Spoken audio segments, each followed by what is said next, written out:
ശ്ലോകം 38 അല്ലേ? ഓം നമോ ഭഗവതേ വാസുദേവായ. ഓം നമോ ഭഗവതേ വാസുദേവായ. ഓം നമോ ഭഗവതേ വാസുദേവായ.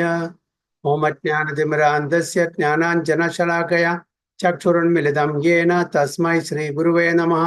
ശ്രീചൈതന്യമനോഭീഷ്ടം സ്ഥാപിതം യേന ഭൂതലേ സ്വയം രൂപ കഥാ മഹ്യം ദദാതി സ്വപദാന്തികം.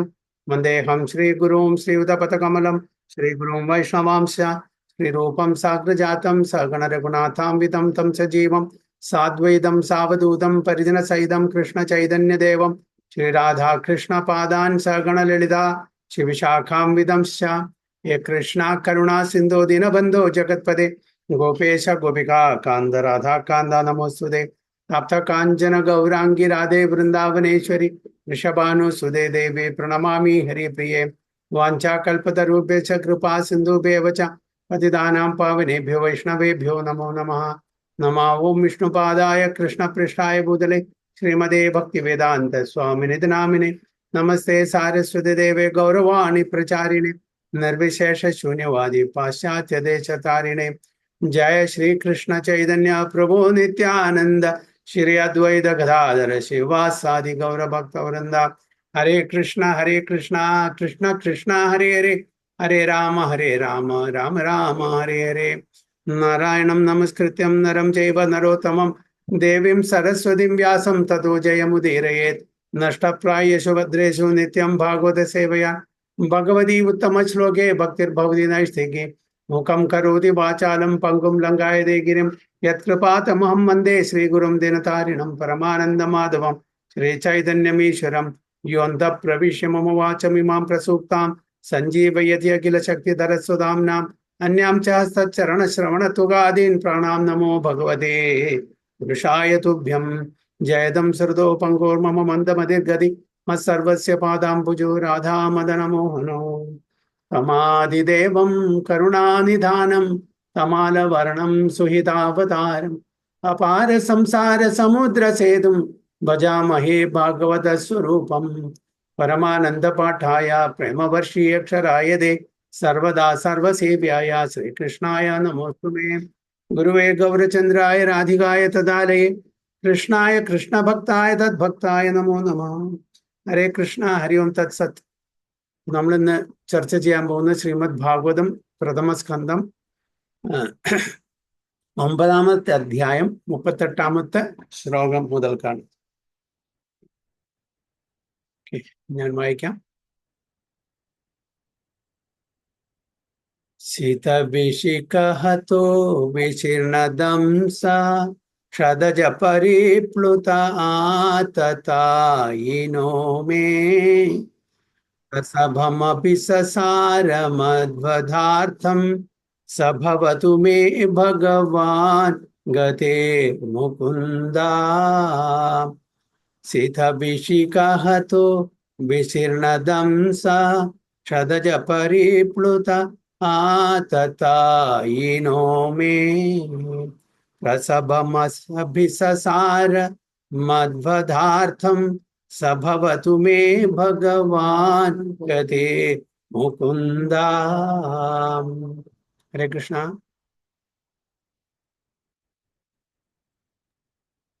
ഹരേ കൃഷ്ണ. ഓം നമോ ഭഗവതേ വാസുദേവായ. ശീതവിശിഖഹതോ വിശീർണദംശ ക്ഷദജ പരിപ്ലുത ആതതായിനോ മേ. പ്രസഭമപി സസാരമധ്വധാർത്ഥം स भवतु मे ഭഗവാൻ ഗതിർമുകുന്ദ. വിവർത്തനം വായിച്ചോട്ടെ പ്രഭു. വിവർത്തനം ബൈ ശില പ്രഭുപാദ് കി ജയ്. മോക്ഷദായകനായ പരമദിവ്യോത്തമ പുരുഷൻ ശ്രീകൃഷ്ണ ഭഗവാൻ തന്റെ അത്യന്തികമായ പ്രാപ്യസ്ഥാനമായി തീരട്ടെ. യുദ്ധഭൂമിയിൽ എന്റെ മൂർച്ചയേറിയ ശരങ്ങളാൽ ഏർപ്പെട്ട മുറിവുകൾ നിമിത്തം ക്രോധത്താൽ എന്നെ പോലെ അദ്ദേഹം എന്റെ നേരെ പാഞ്ഞെടുത്തു. അദ്ദേഹത്തിന്റെ കവചം ഛിന്ന ഭിന്നമായിരുന്നു. മുറിവുകളാൽ അദ്ദേഹത്തിന്റെ ശരീരം രക്തം പുരണ്ടതുമായിരുന്നു. ഹരേ Krishna. Very good. May he, Lord Sri Krishna, the personality of Godhead who awards salvation, be my ultimate destination. On the battlefield, he charged me as if angry because of the wounds dealt by my sharp arrows. His shield was scattered and his body was smeared with blood due to the wounds. Hare Krishna. അപ്പോ ഭീഷ്മ പിതാമഹൻ ഭഗവാൻ കൃഷ്ണന്റെ സ്തുതി ഇവിടെ ആവർത്തിച്ചു കൊണ്ടിരിക്കുകയാണ്, പാടിക്കൊണ്ടിരിക്കുകയാണ്. Okay, ഇത് 8ാമത്തെ സ്തുതി തോന്നുന്നു. 42ാമത്തെ ശ്ലോകം വരെ ഭീഷ്മ പിതാമഹൻ ഭഗവാനെ സ്തുതിക്കുകയാണ് ചെയ്യുന്നത്. എന്താണ് ഇവിടെ പറയുന്നത്? ആ ഭഗവാൻ, പൂർണ്ണ പുരുഷോത്തം ഭഗവാൻ, മുകുന്ദ എന്നുള്ള പേരാണ് പറയുന്നത്. മുകുന്ദ എന്ന് പറഞ്ഞാൽ മുക്തിദായകൻ, മുക്തി കൊടുക്കുന്ന ആള്. ആ മുകുന്ദൻ, അതായത് ആരാണോ മുക്തി തരാൻ പ്രാപ്തിയുള്ള ആ ഭഗവാൻ എൻ്റെ പരമഗതി ആയിക്കട്ടെ, പരംഗതി, എൻ്റെ ഡെസ്റ്റിനേഷൻ, എൻ്റെ ലക്ഷ്യം, എൻ്റെ ഗോൾ അദ്ദേഹം ആവട്ടെ എന്നാണ് ഭീഷ്മ പിതാമൻ ഇവിടെ പ്രാർത്ഥിക്കുന്നത്. യുദ്ധകളത്തില് ഹി ചാർജ് മീ, അതായത് ആ രഥത്തിന്റെ ചക്രം എടുത്തിട്ട് ഭീഷ്മ പിതാവിന്റെ നേരെ ഓടിച്ചെന്നു വധിക്കാൻ വേണ്ടിയിട്ട്. അത്രയും ദേഷ്യം ഉണ്ടായിരുന്നു. As if angry because of the wounds dealt by my sharp arrows. യുദ്ധനീതികളുണ്ട്. അതായത് ആരാണോ സാരഥി അവരെ നമ്മൾ ആക്രമിക്കാൻ പാടില്ല, അല്ലേ? പിന്നെ മുഖത്തിൽ നമ്മൾ അമ്പ് ചെയ്യാൻ പാടില്ല, സൂര്യാസ്തമനത്തിന് ശേഷം യുദ്ധം ചെയ്യാൻ പാടില്ല. അങ്ങനെ പല നീതി വ്യവസ്ഥകളുണ്ട്. പക്ഷെ ഇവിടെ ഭീഷ്മ പിതാമൻ അതും ലംഘിച്ചു. കാരണം പാർത്ഥസാരഥിയാണ്, അതായത് ഭഗവാൻ അർജുനന്റെ പാർത്ഥസാരഥിയാണ്, അല്ലേ? അപ്പൊ ആ സാരഥിയെ നമ്മൾ അമ്പ് ചെയ്യാൻ പാടില്ല, ആക്രമിക്കാൻ പാടില്ല. ഇവിടെ ദേഷ്യം വന്നിട്ട് എങ്ങനെയാലും ആ ശപഥം എടുത്തിട്ടുണ്ടായിരുന്നു ഭീഷ്മ പിതാമഹൻ, അർജുനനെ എന്ന് വധിച്ചിരിക്കും. ഭഗവാൻ ആയുധം കയ്യിൽ എടുത്തിട്ടില്ലെങ്കിൽ തീർച്ചയായിട്ടും ഞാൻ വധിക്കും എന്നുള്ള പ്രതിജ്ഞ എടുത്തതുകൊണ്ട് അത്രയും ദേഷ്യത്തിൽ വന്നപ്പോൾ ഈവൻ ഭഗവാനെയും കൂടിയും ആക്രമിക്കാൻ തുടങ്ങി. അപ്പൊ ഭഗവാന്റെ കവചത്തിനെ അതിന്റെ ഉള്ളിൽ കൂടെ പോയിട്ട് ഭഗവാന് അവിടെ എന്നുണ്ടായി, അവിടെ അദ്ദേഹത്തിന് മുറിവേൽപ്പിച്ചു. ആ മുറിവിൽ നിന്ന് രക്തം ഒലിക്കുന്നുണ്ട്. അതാണ് ഇവിടെ പറയുന്നത്, because of the wounds dealt by my sharp arrows his shield was scattered. ആ കവചമെല്ലാം ചിന്ന ഭിന്നമായി. And his body was smeared with blood due to the wounds. ഭഗവാന്റെ ശരീരം ആകെ രക്തം കൊണ്ട് ആവരണപ്പെട്ടിരിക്കുന്നു. അപ്പൊ ചോദിക്കും, ഭഗവാൻ എങ്ങനെ? ഭഗവാന്റെ ശരീരം നമ്മളുടെ ശരീരം അല്ലല്ലോ, നമ്മുടെ ശരീരത്തെ പോലെ അല്ലല്ലോ, പിന്നെ എങ്ങനെയാണ് ഭഗവാന്റെ ശരീരം രക്തം പുരണ്ടത്? ഇപ്പോ നമ്മളെ ഒരു ഡ്രാമയില്, നമ്മളൊരു നാടകത്തിൽ അഭിനയിക്കുമ്പോൾ ഇപ്പൊ 2 സഹോദരന്മാര്, ഒരാള് നായകനാണ്, ഒരാള് വില്ലനുമാണ്. ഒരാള് മറ്റേ ആളെ കത്തികൊണ്ട് കുത്തുന്നു. അപ്പൊ ശരിക്കും അത് കത്തികൊണ്ട് ആക്രമിക്കുന്നില്ല. പക്ഷെ അതേ സമയത്ത് തന്നെ നമുക്കറിയാം, കത്തികൊണ്ട് ആക്രമിക്കുമ്പോൾ മറ്റേ ആളുടെ ശരീരത്തിൽ നിന്ന് ചോര, അതായത് രക്തം ഇങ്ങനെ ഒഴുകി വരുന്നു. അതെങ്ങനെ ശരിക്കാണോ? അല്ല. അപ്പോൾ അതിന് നേരത്തെ തന്നെ ആ നാടകത്തില് ഇതെല്ലാം അറിയുന്ന ആൾക്കാർ എന്തെങ്കിലും ഒരു ചെറിയൊരു സഞ്ചിയിൽ അതിലൊരു ചുവന്ന കളറൊക്കെ വെച്ച് ആ സമയത്ത് അത് പൊട്ടിച്ചിട്ട് രക്തം പോലെ നമുക്ക് കാണിച്ചു തരുന്നു. അപ്പൊ ഒരു റിയാലിറ്റി ക്രിയേറ്റ് ചെയ്യാൻ വേണ്ടിയിട്ട്. അതേപോലെ ഇവിടെയും ഭഗവാൻ ആ രക്തം വന്നില്ലെങ്കിൽ പിന്നെ എന്താ യുദ്ധം? ഭഗവാൻ ഒന്നും പറ്റില്ല, അതിലൊരു ഇതില്ല, ത്രില്ലില്ല, സസ്പെൻസ് ഇല്ല, അല്ലെ? അപ്പൊ ഭഗവാന്റെയും ശരീരത്തിൽ നിന്ന് രക്തം വരുന്നു പറയുമ്പോൾ ആ ഭീഷ്മ പിതാമന്റെ ആ ശക്തി ഇവിടെ കാണിക്കാൻ വേണ്ടിയിട്ട് അവിടെ ആ ഒരു റെസിപ്രോക്കൽ ഡീലിങ്സ് ആണ്, ആദാൻ പ്രധാനമാണ്, അല്ലെ, അവിടെ നടക്കുന്നത്. ഭഗവാനും തന്റെ ഭക്തനും. ഭഗവാൻ തന്റെ ശത്രുവല്ല, അതേപോലെ ഭഗവാൻ ഭീഷ്മ പിതാമന്റെയും ശത്രുവല്ല. അങ്ങനെ ശത്രു ആയിരുന്നെങ്കിൽ തീർച്ചയായിട്ടും ഭഗവാനെ സുദർശന ചക്രം എടുത്തിട്ട് വധിക്കാമായിരുന്നു. പക്ഷെ വധിച്ചില്ല. അതിന് ആ സുദർശന ചക്രത്തിനെയും വിളിച്ചില്ല. നേരെ മറിച്ച് ആ രഥത്തിന്റെ ചക്രം എടുത്തിട്ട് അവിടുന്ന് എറിഞ്ഞാലും മതിയായിരുന്നു. അതും ചെയ്തില്ല. അതെടുത്ത് ഓടുകയാണ് ചെയ്തത്, ദേഷ്യം വന്നിട്ട്. അവിടെ ചെന്നിട്ട് അത് കണ്ടപ്പോൾ തന്നെ ഭീഷ്മ പിതാമൻ അവിടെ എല്ലാം തന്റെ ആയുധങ്ങളെല്ലാം വെച്ച് അവിടെ സമർപ്പണ ഭാവത്തോടുകൂടി കൈകൂപ്പി നിന്നു. അത്രയും മനോഹരമായിട്ടുള്ള ഭഗവാന്റെ ആ ഒരു ദർശനം കിട്ടുക എന്ന് പറഞ്ഞു. ഈവൻ അർജുനനും കൂടി കിട്ടില്ല. 18 ദിവസം യുദ്ധം ഉണ്ടായിട്ടും അർജുനന് ഭഗവാന്റെ ദർശനം എങ്ങനെ ഭീഷ്മ പിതാമഹന് കിട്ടിയോ അതേപോലെ കിട്ടിയിട്ടില്ല. കാരണം അർജുനൻ ഭഗവാന്റെ പിന്നിലാണ് നിൽക്കുന്നത്, ഭീഷ്മ പിതാമഹൻ മുമ്പിലാണ്. അപ്പൊ ഈ ഒരു ബ്യൂട്ടിഫുൾ, വളരെ മനോഹരമായിട്ടുള്ള ഒരു ദൃശ്യം, ആ ദർശനം കാണിച്ചു കൊടുക്കാൻ വേണ്ടിയിട്ടാണ് ആ രഥത്തിന്റെ ചക്രം എടുത്തിട്ട് ഓടിപ്പോകുന്നത്. എന്നാ വധിക്കുന്നുണ്ടോ? വധിക്കണമെങ്കിൽ അവിടെ തന്നെ വധിക്കാമായിരുന്നു. കാരണം ഭഗവാന്റെ ഭക്തനാണ്, ഭഗവാന്റെ ഭക്തനാണ്. അത് മാത്രമല്ല ഭീഷ്മ പിതാമഹൻ എടുത്ത ആ ഒരു പ്രതിജ്ഞയും കാത്തു സൂക്ഷിക്കണം. അർജുനനും ഒരു പ്രതിജ്ഞ എടുത്തിട്ടുണ്ട്, അതും കാത്തു സൂക്ഷിക്കണം. എന്താണ് അർജുനൻ പ്രതിജ്ഞ എടുത്തിരുന്നത് ഭഗവത്ഗീതയില്?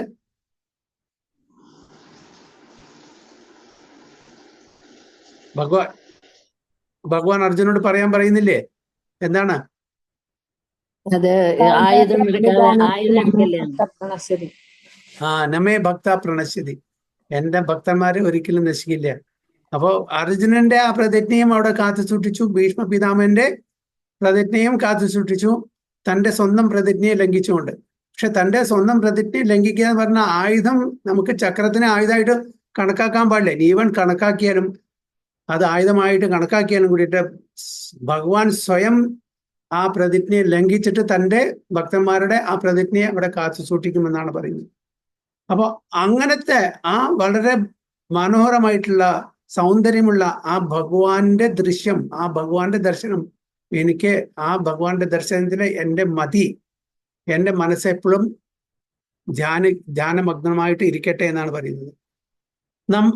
ഭഗവാന്റെ ആ ഒരു ദർശനം, ഭഗവാൻ വയർത്തിരിക്കുന്നതിന്റെ വേർപ്പ് തുള്ളികള് നമ്മളുടെ നെറ്റിയിലുണ്ട്. അത് ആ യുദ്ധക്കളത്തിലെ രഥത്തിന്റെയും കുതിരകളുടെയും ആ കുളമ്പെന്ന് വരുന്ന ആ ധൂളിയെല്ലാം പതിഞ്ഞ് അതെല്ലാം ഒരു ആഭൂഷണമായിട്ടാണ് ഇവിടെ കാണുന്നത്, അല്ലെ?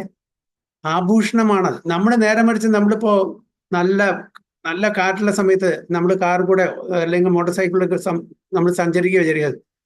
അപ്പൊ നമ്മളുടെ മീതും ഇതേപോലെ ധൂളി, അതേപോലെ വയർപ്പൊക്കെ ഉണ്ടാക്കി നല്ല ചൂട് കാലത്ത് നമ്മളുടെ ആ സൗന്ദര്യം വർദ്ധിക്കുകയോ അതോ കുറയോ? നമ്മുടെ സൗന്ദര്യം അവിടെ കുറയാണ് ചെയ്യുന്നത്. ഇവിടെ ഭഗവാൻ എന്താണ്?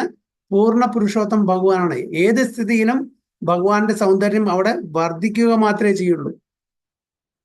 ഭഗവാൻ ആഭൂഷണങ്ങൾ ധരിക്കുന്നത് ഭഗവാന്റെ ഭംഗിയല്ല കൂട്ടുന്നത്. എന്താണോ ധരിക്കുന്നത് ആ ആഭൂഷണത്തിന്റെ, ആ ഓർണമെന്റ്സിന്റെ ഭംഗി കൂട്ടുകയാണ് ചെയ്യുന്നത്.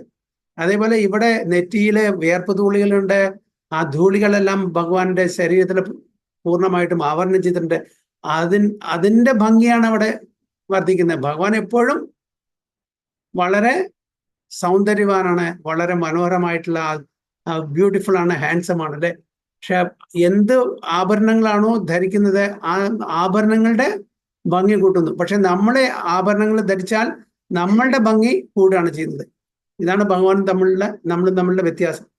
അതേപോലെ ഭഗവാന്റെ ദേഹത്തു നിന്ന് ആ രക്തം വരുമ്പോ അതൊരു ആഭൂഷണമായിട്ടാണ് ഇവിടെ കാണുന്നത്. ഭഗവാന്റെ ഭംഗി അത് വർദ്ധിപ്പിക്കുന്നു. അപ്പൊ ഭഗവാൻ സച്ചിദാനന്ദമാണ്. അപ്പൊ എങ്കിലും ആ ഒരു ത്രില്ലും സസ്പെൻസും അതിനൊന്ന് കൂട്ടാൻ വേണ്ടിയിട്ട് ഭഗവാന്റെ ആ സച്ചിദാനന്ദമായിട്ടുള്ള ശരീരത്തിൽ നിന്നും രക്തം വരുന്നു എന്ന് കാണിക്കുന്നതാണ്. ആക്ച്വലി ഭഗവാന്റെ ശരീരം നമ്മളുടെ ശരീരത്തെ പോലെ അല്ല, അന്ന് രക്തം വരില്ല. പക്ഷെ ഭഗവാൻ ആ തൻ്റെ ഭക്തന് അതിൻ്റെ ആ ഒരു വീര്യരസത്തിന് ഒരു സൗന്ദര്യം കൂട്ടാൻ വേണ്ടിയിട്ട്, അതിനൊരു രസം കൂട്ടാൻ വേണ്ടിയിട്ട് ഭഗവാൻ അതിനും തയ്യാറായി എന്നാണ് പറയുന്നത്. അപ്പോൾ അങ്ങനത്തെ ഭഗവാനിലെ എൻ്റെ ആ മതി അല്ലെങ്കിൽ എൻ്റെ രതി എപ്പോഴും ഉണ്ടാവട്ടെ എന്നാണ് പറയുന്നത്. നമ്മളുടെ ഹരേകൃഷ്ണ മൂവ്മെന്റിലെ ഒരു നല്ലൊരു വരിഷ്ഠ സന്യാസി വരെയുണ്ടായിരുന്നു. അദ്ദേഹം ഇപ്പൊ ഇല്ല, മഹാവിഷ്ണു ഗോസ്വാമി മഹാരാജ്. മഹാവിഷ്ണു ഗോസ്വാമി മഹാരാജ് ഒരു പ്രാവശ്യം യാത്ര ചെയ്യായിരുന്നു, ട്രെയിനിൽ യാത്ര ചെയ്യായിരുന്നു. അപ്പൊ അദ്ദേഹം സന്യാസിയാണ്, ഭാഗവതം വായിച്ചുകൊണ്ടേയിരിക്കുന്നു. അപ്പൊ അടുത്തുള്ള വ്യക്തി ഇതിങ്ങനെ നോക്കണ്ടേ, ഈ സന്യാസി വളരെ ഇതായിട്ട് വളരെ ഫോക്കസോടുകൂടി എപ്പോ കയറിയോ അപ്പം മുതൽക്ക് മണിക്കൂറുകളായി അത് ഇങ്ങനെ വായിച്ചുകൊണ്ടിരിക്കുന്നു. കുറെ കഴിഞ്ഞപ്പോ അതിലുള്ള ഒരു പാസഞ്ചറിന് തോന്നി, എന്താണ് ഈ സന്യാസി വര്യൻ വായിക്കുന്നത്, അതൊന്ന് അറിയാൻ ആഗ്രഹം. അപ്പോൾ കുറെ കഴിഞ്ഞപ്പോൾ അദ്ദേഹം ചോദിച്ചു, സ്വാമിജി എന്താണ് നിങ്ങൾ ഇത്രയും വളരെ ശ്രദ്ധയോടുകൂടി വായിക്കുന്നത്, എന്ത് പുസ്തകമാണ്, അതിന്റെ സാരാംശം ഒന്ന് പറയാൻ പറ്റുമോ? അപ്പൊ മഹാവിഷ്ണു ഗോസ്വാമി മഹാരാജ് പറഞ്ഞു, അതായത് ഇത്രയും നേരം സഞ്ചരിച്ചു, ഞാൻ ഇവിടെ ഇറങ്ങേണ്ട സമയമായി, എനിക്ക് 2-3 മിനിറ്റ് കൂടിയേ ഉള്ളൂ, ഇപ്പോഴാണ് നിങ്ങൾ ചോദിക്കുന്നത്, നേരത്തെ ചോദിച്ചിട്ടുണ്ടെങ്കിൽ വളരെ വിശദമായിട്ട് എനിക്ക് പറഞ്ഞു തരാമായിരുന്നു. അപ്പോൾ ആ യാത്രക്കാരൻ പറഞ്ഞു, സാരമില്ല, അതിന്റെ ഒരു എസെൻസ് പറഞ്ഞാൽ മതി, 1 മിനിറ്റിലോ കൊണ്ടുപോയി, അല്ലെങ്കിൽ കുറച്ച് സെക്കൻഡോടുകൂടി പറഞ്ഞാലും മതി, കാരണം വെച്ചാൽ ഇറങ്ങാൻ പോവാണ്, സമയമില്ല. അപ്പൊ മഹാവിഷ്ണു ഗോസ്വാമി മഹാരാജ് പറഞ്ഞു, ഇതാണ് പറഞ്ഞത്, കൃഷ്ണ തുമാരെ പതി, കൃഷ്ണ മേ ലഗാവോ മതി, കൃഷ്ണ സേ ഹോ ജായെങ്കെ രതി, കൃഷ്ണ ബനെങ്കെ തുമാര ഗതി. അതായത് ഭാഗവത്തിന്റെ സാരം ഈ 4 ലൈനിൽ പറഞ്ഞു. 30 സെക്കൻഡ് കൊണ്ട് സംഗതി കഴിഞ്ഞു. അദ്ദേഹം വായിച്ചിരുന്ന ഭാഗവത്തിന്റെ സാരമാണത്. ഏതാണ്? കൃഷ്ണ തുമാരെ പതി, നമ്മളുടെ പതി, നമ്മളുടെ മാസ്റ്റർ ആരാണ്? ശ്രീകൃഷ്ണ ഭഗവാൻ.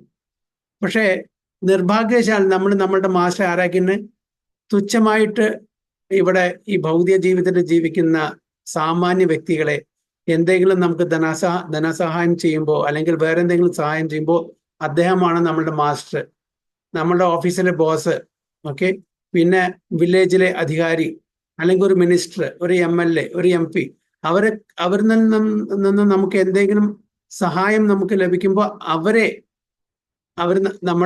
നമ്മളുടെ മാസ്റ്ററായിട്ട് കാണുന്നു. നേരെ മറിച്ച് ഈ പ്രപഞ്ചത്തിന്റെ നാഥനായിട്ടുള്ള ഭഗവാൻ ശ്രീകൃഷ്ണൻ നമ്മൾ മറക്കുന്നു. അദ്ദേഹമാണ് നമ്മളുടെ ശരിക്കുള്ള മാസ്റ്റർ. സർവലോക മഹേശ്വരം എന്ന് പറയുന്നത്, എല്ലാ ലോകത്തിന്റെയും പരമ ഈശ്വരനായിട്ടുള്ള ആ ഭഗവാനെ മറന്ന് സാധാരണ വ്യക്തിയെ നമ്മളുടെ പതിയായിട്ട് നമ്മൾ സ്വീകരിക്കുന്നു. അതിന് കുലശേഖർ ആൾവാർ മുകുന്ദമാലയിൽ ഒരു നല്ല ശ്ലോകം പറയുന്നുണ്ട്. തുച്ഛമായിട്ടുള്ള ധനസഹായത്തിന് വേണ്ടിയിട്ട് നമ്മള് ഈ ലോകത്തിലെ, മർത്യലോകത്തിലെ എത്ര കാലം ജീവിക്കുമെന്ന് അറിയില്ല, അങ്ങനത്തെ ആൾക്കാരെ, എപ്പോഴും മരണം സംഭവിക്കാം, അങ്ങനത്തെ ആൾക്കാരെ ധനസഹായത്തിനോ അല്ലെങ്കിൽ വേറെ എന്തെങ്കിലും സഹായം കിട്ടുമ്പോൾ അവരെ നമ്മളുടെ മാസ്റ്ററായിട്ട് കണക്കാക്കുന്നു. എത്ര വലിയ വിഡ്ഢികളാണ് നമ്മള്.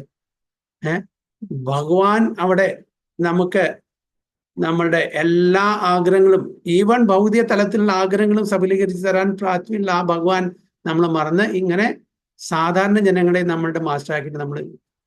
അതിന് ശ്രീല പ്രഭുപാദൻ നല്ലൊരു കഥയും പറയുന്നുണ്ട്. ഒരു ഗ്രാമത്തിലെ ഒരു ഗ്രാമവാസി ഉണ്ടായിരുന്നു. ആ ഗ്രാമവാസി വിചാരിച്ചത് ആ ഗ്രാമത്തിലെ തലവൻ, അതായത് അധികാരി, വില്ലേജ് ചീഫ്, അദ്ദേഹമാണ് മാസ്റ്റർ, അദ്ദേഹത്തിനെ എപ്പോഴും സേവനം ചെയ്യണം, എന്നാൽ എൻ്റെ എല്ലാ കാര്യങ്ങളും നടത്തി തരാനുള്ള ശക്തി, അതിനുള്ള കഴിവ്, പ്രാപ്തിയും അദ്ദേഹത്തിനുണ്ട്. അപ്പൊ അദ്ദേഹത്തിനെ എപ്പോഴും ആദരവ് കൊടുത്തിരുന്നു, അദ്ദേഹത്തിനെ എപ്പോഴും സേവന മനോഭാവത്തോടു കൂടിയിട്ട് ഡീൽ ചെയ്യുമായിരുന്നു. കുറച്ച് ദിവസം കഴിഞ്ഞപ്പോൾ ഡിസ്ട്രിക്ട് ഗവർണർ വന്നു. അപ്പൊ ആ ഡിസ്ട്രിക്ട് ഗവർണർ വന്നപ്പോൾ ഈ വില്ലേജിലെ അധികാരി ആ ഡിസ്ട്രിക്ട് ഗവർണറെ സേവിക്കാൻ തുടങ്ങി. അപ്പോ ഇദ്ദേഹമല്ല ഇവിടുത്തെ മാസ്റ്റർ അല്ലേ, അപ്പൊ ഡിസ്ട്രിക്ട് ഗവർണറാണ്, അദ്ദേഹത്തിനും ഇതുണ്ട് ഗ്രേറ്റ്, അപ്പൊ അദ്ദേഹത്തിനെ സേവിക്കട്ടെ എന്ന് ഈ വില്ലേജ് അധികാരിയോട് ചോദിച്ചിട്ട് അദ്ദേഹത്തിനെ സേവിക്കാൻ തുടങ്ങി. കാരണം വെച്ചാൽ അദ്ദേഹത്തിന്റെ ആഗ്രഹം ഏറ്റവും വലിയ ആളെ സേവനം ചെയ്യാന്നുള്ളതായിരുന്നു ഈ ഗ്രാമവാസി. അപ്പോൾ അദ്ദേഹം അങ്ങനെ ഡിസ്ട്രിക്ട് ഗവർണറെ സേവിക്കാൻ തുടങ്ങി. കുറച്ച് ദിവസം കഴിഞ്ഞപ്പോഴാണ് രാജാവ് വരുന്നത് ടാക്സ് കളക്ട് ചെയ്യാൻ. രാജാവ് വന്നപ്പോൾ ഈ ഡിസ്ട്രിക്ട് ഗവർണർ രാജാവിനെ സേവിക്കാൻ തുടങ്ങി. അപ്പൊ ഈ ഗ്രാമവാസിക്ക് മനസ്സിലായി, രാജാവാണ് ഏറ്റവും വലിയ ആള്. അങ്ങനെ ഇദ്ദേഹത്തിനോട് പറഞ്ഞ്, ഡിസ്ട്രിക്ട് ഗവർണർ പറഞ്ഞു, എൻ്റെ സേവനം രാജാവിന് ഞാൻ കൊടുക്കട്ടെ എന്ന് ചോദിച്ചിട്ട് രാജാവിനെ സേവിക്കാൻ. അപ്പൊ രാജാവ് സേവനം സ്വീകരിച്ചു.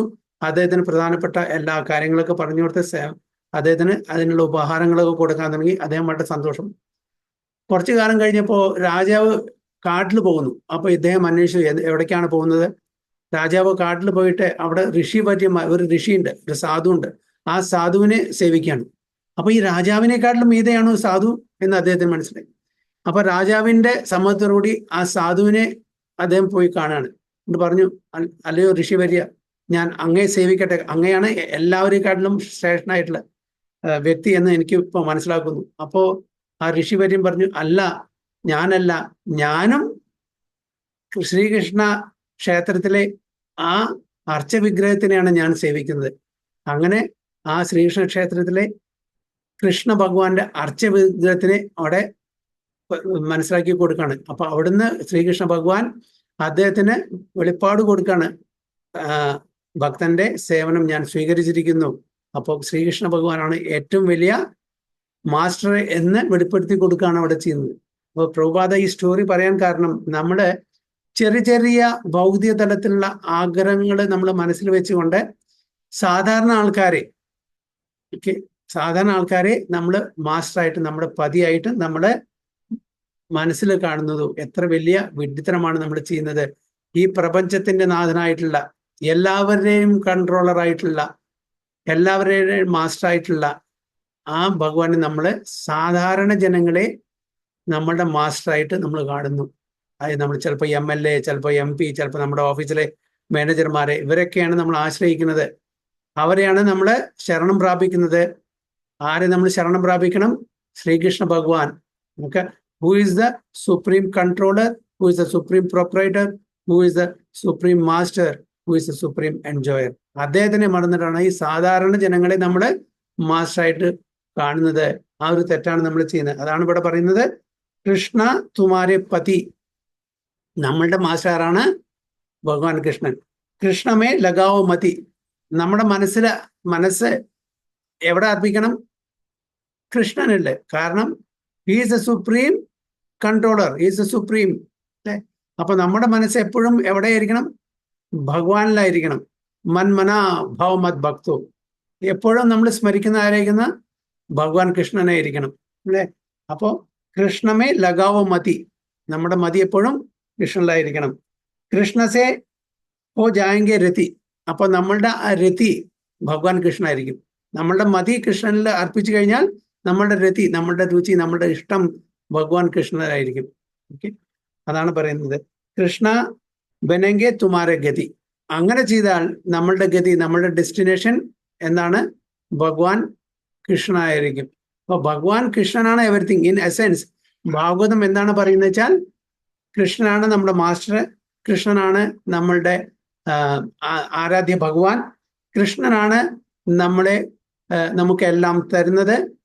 അത് പിന്നെ കൃഷ്ണ ബനെങ്കെ തുമാരെ, നമ്മളുടെ അൾട്ടിമേറ്റ് ഡെസ്റ്റിനേഷൻ എന്ന് പറയുന്നതും എന്താണ്? ഭഗവാൻ കൃഷ്ണനാണ്. അപ്പോൾ അതുകൊണ്ടാണ് ഭഗവാൻ കൃഷ്ണനെ പ്രാപിക്കാൻ വേണ്ടിയിട്ട് നമ്മൾ യുഗല മന്ത്രം, എന്താണ് യുഗല മന്ത്രം? രാധാകൃഷ്ണ മന്ത്രം. നമ്മളുടെ രാധാകൃഷ്ണ മന്ത്രം എന്താണ്? ഹരേ കൃഷ്ണ കൃഷ്ണ കൃഷ്ണ ഹരേ ഹരേ, ഹരേ രാമ രാമ രാമ ഹരേ ഹരേ. അതിൽ രാധാകൃഷ്ണൻ എവിടെയുള്ളത്? ഹരേ രാധ. ഹരേ എന്ന് പറഞ്ഞാൽ രാധാറാണി. രാധാറാണിയുടെ ആ ഒരു ഹിഡൻ വേയിലുള്ള ഒരു സംബോധനയാണ് ഹരേ എന്ന് അല്ലെ. നമ്മള് രാധാറാണി എന്നുള്ള നാമം ഉച്ചരിക്കാനുള്ള യോഗ്യത, ആ ഒരു പ്യൂരിറ്റി, ആ ഒരു ശുദ്ധി നമുക്കില്ലാത്തത് കൊണ്ടാണ് ഹരേ എന്നുള്ള പേരില്. ഈവൻ സുഖദേവ ഗോസ്വാമിയും കൂടിയും ആ ഭാവുകത്തിൽ ഒരു സ്ഥലത്തും കൂടിയിട്ട് രാധാറാണിയുടെ പേര് ഡയറക്റ്റ് എടുക്കുന്നില്ല. അത്രയും പവിത്രമായിട്ടുള്ള അതാണ്. എല്ലാവരും കൃഷ്ണനിലേക്ക് ആകർഷിക്കപ്പെടുന്നു, ആ കൃഷ്ണൻ രാധാറാണിയിലേക്ക് ആകർഷിക്കപ്പെടുന്നു. അത്രയും പവിത്രമാണ്. അതാണ് രാധാറാണിയുടെ സ്ഥിതി. അപ്പോൾ ആ രാധാറാണിയെ നമ്മളെ അപേക്ഷിക്കുക, രാധാറാണിയോട് അപേക്ഷിക്കുകയാണ് നമ്മളെ ഭഗവാൻ കൃഷ്ണന്റെ സേവയിൽ നിയുക്തമാക്കാൻ വേണ്ടിയിട്ട്. അതാണ് ഹരേ കൃഷ്ണ മഹാമന്ത്രത്തിന്റെ ആ ഒരു അർത്ഥം നമുക്ക് ശ്രീല പ്രഭുപാദർ പറഞ്ഞു. പല അർത്ഥങ്ങളുണ്ട്. നമ്മുടെ പ്രാക്ടീസിങ് ഡിവോട്ടീസിന് മനസ്സിലാക്കുന്ന അർത്ഥം, അല്ലയോ രാധാറാണി, കൃഷ്ണ ഭഗവാനെ എന്നെ നിങ്ങളുടെ അങ്ങയുടെ സേവനത്തിൽ നിയോഗിച്ചാലും എന്നാണ് നമ്മുടെ ആ പ്രാർത്ഥന. അപ്പൊ അതാണ് നമ്മൾ ഭഗവാന്റെ ആ ഗതി, ഭഗവാനിലേക്ക് എത്തിപ്പെടണമെന്നുണ്ടെങ്കിൽ കലികാലത്തില് അതിന് പ്രത്യേകിച്ച് പറഞ്ഞിരിക്കുന്ന ആ മന്ത്രം യുഗല മന്ത്രമാണ് ഹരേ കൃഷ്ണ മന്ത്രം. പല മന്ത്രങ്ങളുണ്ട്, പല യുഗങ്ങളിലും വ്യത്യസ്തമായിട്ടുള്ള മന്ത്രങ്ങളുടെ വ്യത്യസ്തമായിട്ടുള്ള സമ്പ്രദായങ്ങൾ, വ്യത്യസ്തമായിട്ടുള്ള മന്ത്രങ്ങൾ തരുന്നുണ്ട്. അതെല്ലാം അവർക്ക് ശരി. പക്ഷെ നമ്മളെ സംബന്ധിച്ചുള്ള നമ്മൾ ബ്രഹ്മ മാധവ ഗൗഡിയ സമ്പ്രദായത്തിൽ വരുന്ന ആൾക്കാരാണ്. ഗൗഡിയ എന്ന് പറഞ്ഞാൽ ചൈതന്യ മഹാപ്രഭുവിന്റെ. അപ്പൊ ചൈതന്യ മഹാപ്രഭു നമുക്ക് പറഞ്ഞു തന്നിരിക്കുന്ന മന്ത്രമാണ് ഹരേ കൃഷ്ണ മന്ത്രം.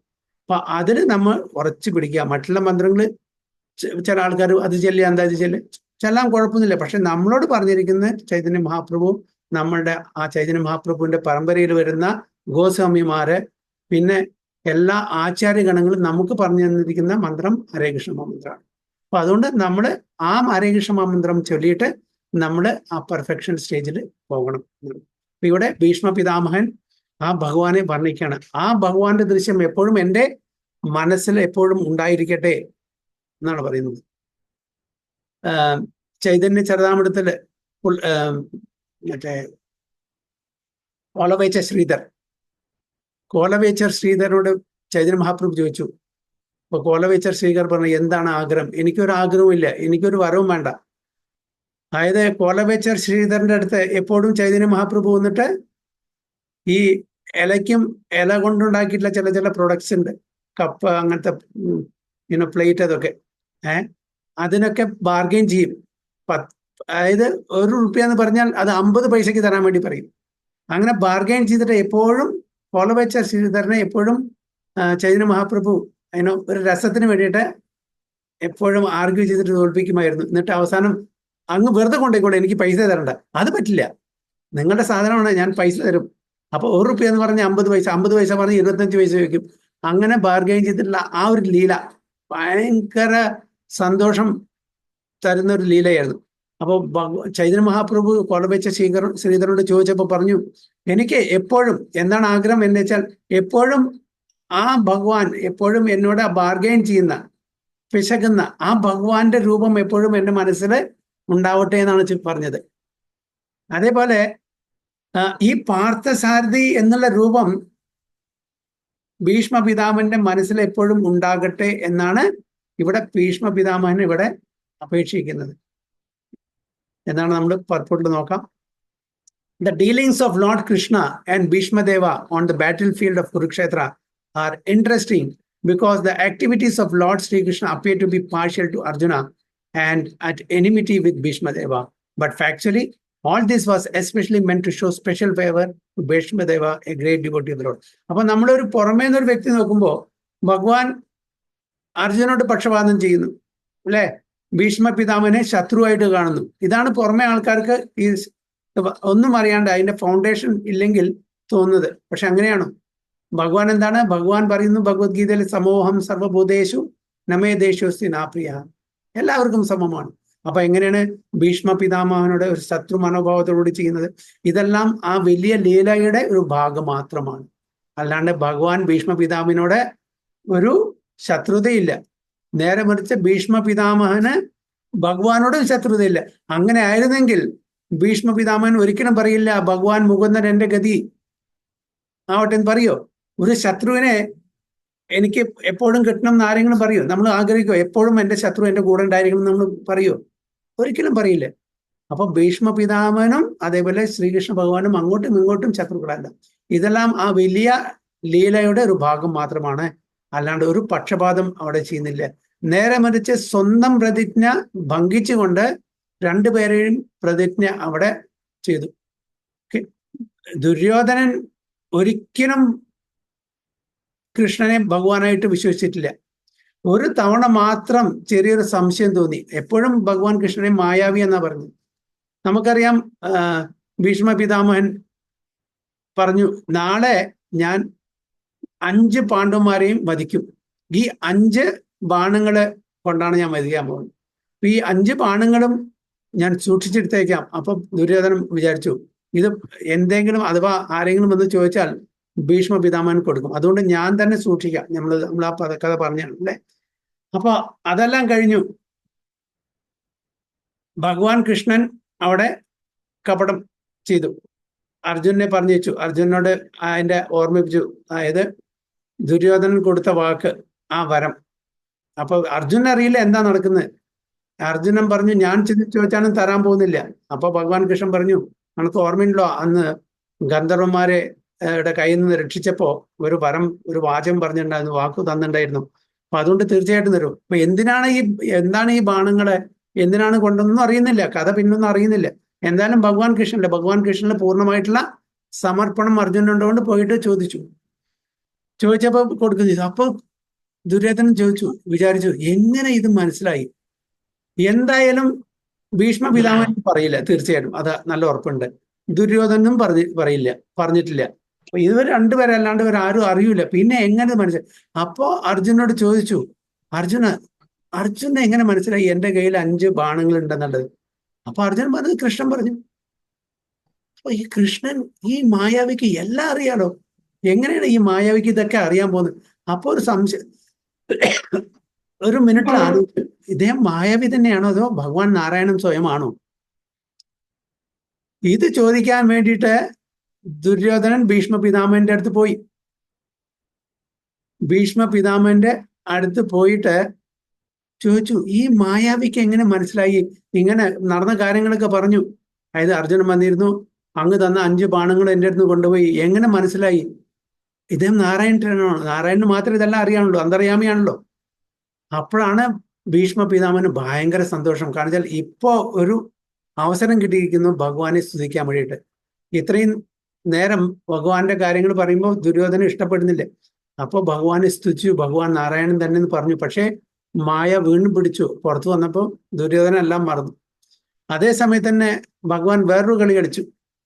ദുര്യോധനോട് ഭീഷ്മ പിതാമഹൻ പറഞ്ഞു, അതായത് തൻ്റെ പത്നിയെ പറഞ്ഞു വയ്ക്കൂ, ഞാൻ ആശീർവദിക്കാം. ഓക്കെ, ആശീർവദിച്ചാൽ അതായത് അവരുടെ ഭർത്താവിന്റെ ആയു കൂട്ടാൻ വേണ്ടിയിട്ട് ഞാൻ ആശീർവദിക്കാന്ന് പറഞ്ഞു. ദീർഘ സുമംഗലി ഭവ, സൗഭാഗ്യവതി ഭവ എന്നെല്ലാം. അപ്പോൾ വലിയ വലിയ ശ്രേഷ്ഠമായിട്ടുള്ള വ്യക്തികള് നമുക്ക് അനുഗ്രഹം തരുമ്പോൾ അതുപോലെ സംഭവിക്കും. അപ്പോൾ ദുര്യോധനോട് പറഞ്ഞു തൻ്റെ പത്നിയെ പറഞ്ഞയക്കാൻ വേണ്ടിയിട്ട്.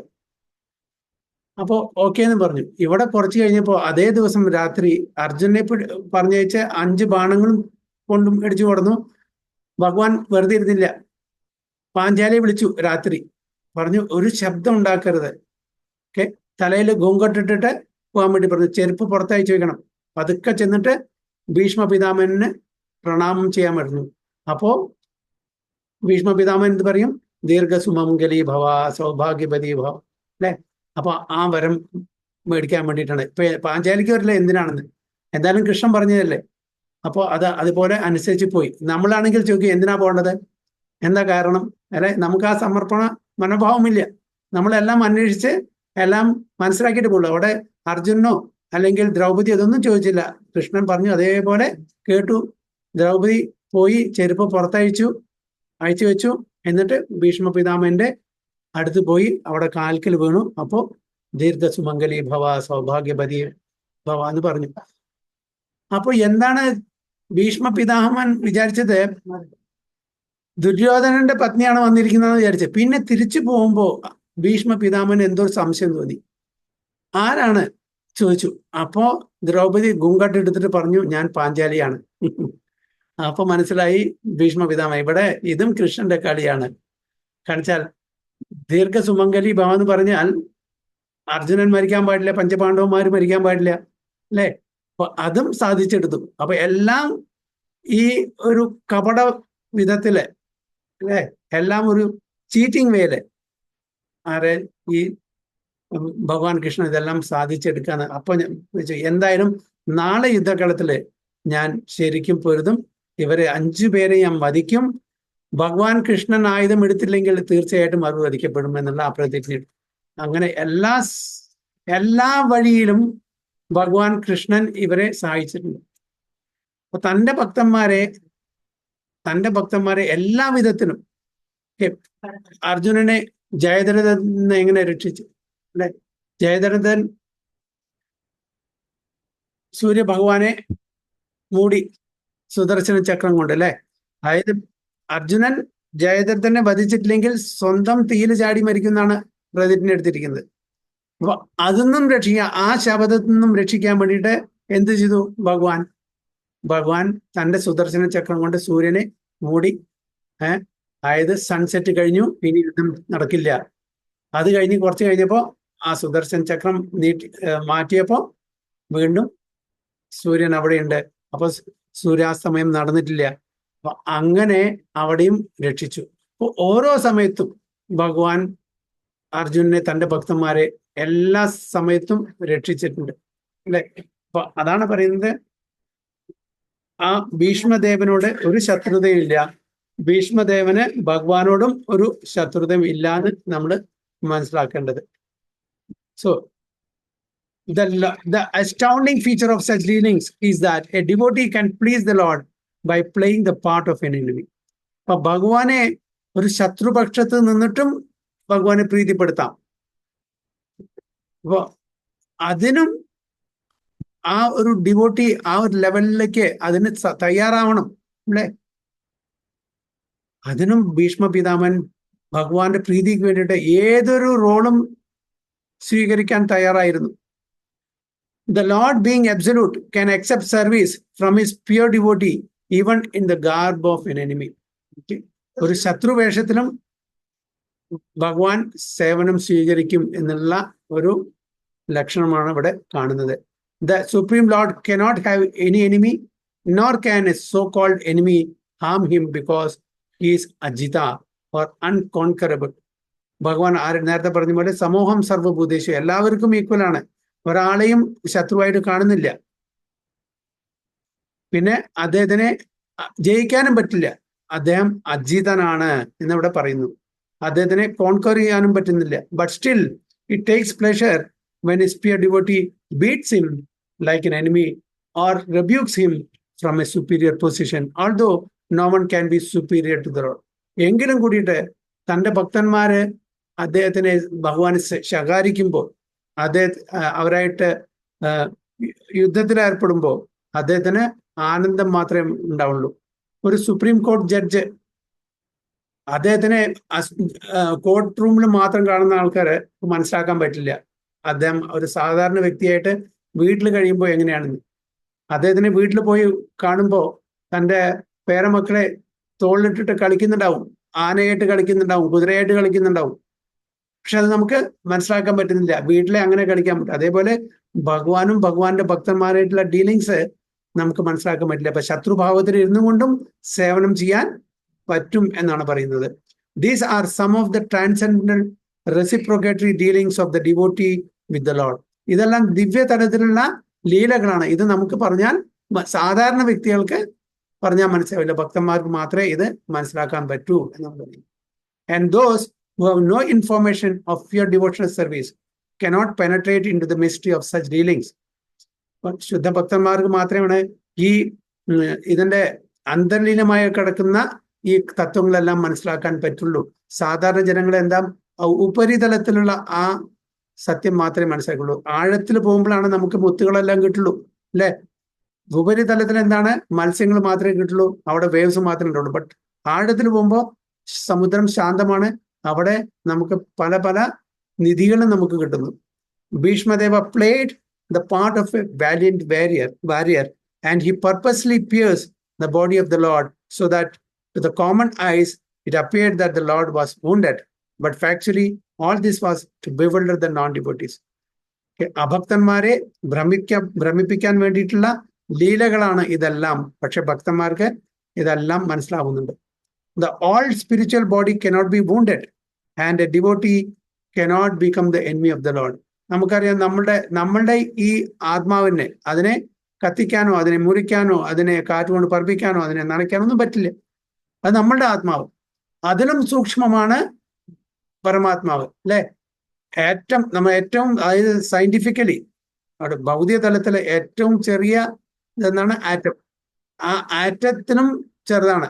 അപ്പൊ അത് നമ്മുടെ ആത്മാവിന്റെ ആ സൈസും നമുക്ക് 1/10,000 part of the tip of the air നമുക്കറിയാം അല്ലെ. ശ്വേതോത്തര ഉപനിഷത്തിൽ പറഞ്ഞിട്ടുണ്ട്. അപ്പൊ ആ ആത്മാവിന്റെ ഉള്ളിലാണ് പരമാത്മാവ് സ്ഥിതി ചെയ്യുന്നത്. ആലോചിച്ച് നോക്കൂ. അപ്പൊ ആ പരമാത്മാവിന്റെ സൈസ് എന്തായിരിക്കണം? ഈ ആത്മാവിനെ തന്നെ നമുക്ക് നശിപ്പിക്കാൻ പറ്റില്ല. എങ്ങനെ പരമാത്മാവിനെ നശിപ്പിക്കാൻ? ഒരിക്കലും പറ്റില്ല. So the all spiritual body cannot be wounded and a devotee cannot become the enemy of the Lord. Had it been so, Bhishma Deva would not have decided to have the very same Lord as the ultimate destination for him. അങ്ങനെ ശത്രു ആയിരുന്നെങ്കിൽ ഞാൻ നേരത്തെ പറഞ്ഞ പോലെ ഒരിക്കലും ഈ മുകുന്ദനെ എൻ്റെ അൾട്ടിമേറ്റ് ഡെസ്റ്റിനേഷൻ ആയിട്ട് എനിക്ക് വേണം, എൻ്റെ ഗതി ആയിരിക്കണം, ആ ഭഗവാൻ ആയിരിക്കണം എന്ന് ഒരിക്കലും ആഗ്രഹിക്കുമായില്ല എന്ന് പറയുന്നു. അപ്പൊ ആ ദൃശ്യം എപ്പോഴും എൻ്റെ മനസ്സിലുണ്ടാവട്ടെ എന്നാണ് പ്രാർത്ഥിക്കുന്നത്. ആ ദൃശ്യം എന്ന് പറഞ്ഞാൽ അത് നിത്യമായിട്ടും എനിക്ക് അദൃശ്യമാണ് ആ പാർത്ഥസാരഥി എന്നാണ് ഇവിടെ ഉദ്ദേശിക്കുന്നത്. Had it been so, Bhishmadeva would not have decided to have this very same Lord as the ultimate destination of his life. Had Bhishmadeva been an enemy of the Lord, Lord Krishna could have annihilated him without even moving. ശത്രു ആണെങ്കിൽ ഈ ചക്രം എടുത്തിട്ട് ഓടിപ്പോണ്ട ആവശ്യമൊന്നുമില്ല. ചക്രം എടുത്ത് ഓടിപ്പോണ സമയത്ത് അർജുന് പേടി തോന്നി. കാരണം വെച്ചാൽ തന്റെ പ്രതിജ്ഞ അത് ഭംഗിക്കപ്പെടുമല്ലോ, ആരുടെ? ഭഗവാൻ കൃഷ്ണന്റെ. അപ്പൊ ഓടിപ്പോയിട്ട് കാല് പിടിച്ച് വലിക്കുകയാണ്. അർജുനൻ അറിയില്ല കാര്യങ്ങളൊന്നും. അതായത് ഭീഷ്മദേവനെ വധിക്കാൻ വേണ്ടിയിട്ടാണ് പോകുന്നതാണ് അദ്ദേഹത്തിന്. പക്ഷെ അദ്ദേഹം വധിക്കില്ല, കാരണം അദ്ദേഹം ഭക്തനാണ്. എങ്ങനെയാണോ അർജുനൻ ഭഗവാന്റെ ഭക്തനാണ്, അതേപോലെ ഭീഷ്മദേവനും ഭഗവാന്റെ ഭക്തനാണ്. ശത്രുപക്ഷത്ത് നിൽക്കുന്നു മാത്രമേ ഉള്ളൂ. So this is the way of exchanging transcendental rasa. ഇങ്ങനെയാണ് നമ്മുടെ ദിവ്യതലത്തിലുള്ള ആ ആദാൻ പ്രദാൻ, ആ രസങ്ങളുടെ എക്സ്ചേഞ്ച് നടക്കുന്ന, or relations between the Lord and the servitor. Okay, സേവകനും സേവ്യ. സേവ്യ എന്ന് പറഞ്ഞാൽ ലോർഡ്, മറ്റേത് സർവീറ്റർ, സേവ ചെയ്യുന്ന ആള്. ഇവർ രണ്ടുപേരും തമ്മിലുള്ള ആ ഒരു എക്സ്ചേഞ്ച്, ലവിങ് എക്സ്ചേഞ്ച് അങ്ങനെയാണ് നടക്കുന്നത്. By such dealings, both the Lord and the devotee become glorified in their respective position.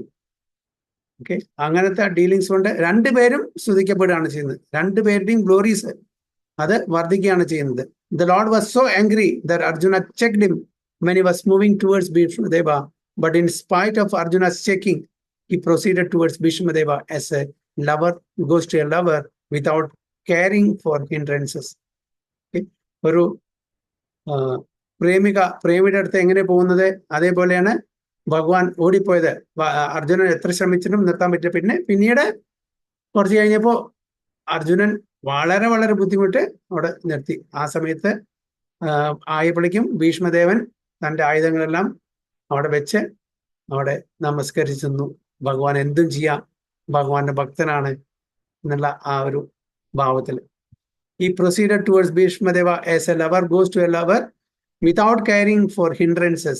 Apparently, his determination was to kill Bhishmadeva, but factually it was to please him as a great devotee of the Lord. നമുക്ക് തോന്നും, പുറമേ ഉള്ള ആൾക്കാർക്ക് തോന്നും, അതായത് ഭീഷ്മദേവനെ വധിക്കാൻ വേണ്ടിയിട്ടാണ് പോകുന്നത്. പക്ഷെ ആക്ച്വലി ഭീഷ്മദേവനെ സംതൃപ്തിപ്പെടുത്താൻ വേണ്ടിയിട്ട്, ഭീഷ്മദേവന് ആ പാർത്ഥസാരഥിയുടെ ആ ഒരു ദൃശ്യം, ആ ദർശനം കൊടുക്കാൻ വേണ്ടിയിട്ട്. അപ്പോഴാണ് ഭീഷ്മദേവൻ വളരെ വളരെ സന്തോഷത്തോടുകൂടി നിൽക്കുന്നത്. The lord is undoubtedly the deliverer of all condition souls. ഒരാളെ മാത്രമേ, എല്ലാവരും ഡെലിവർ ചെയ്യും. The impersonalist desires salvation from him, and he always awards them according to their aspiration. But here Bhishmadeva aspires to see the Lord in his personal feature. All pure devotees aspire for him.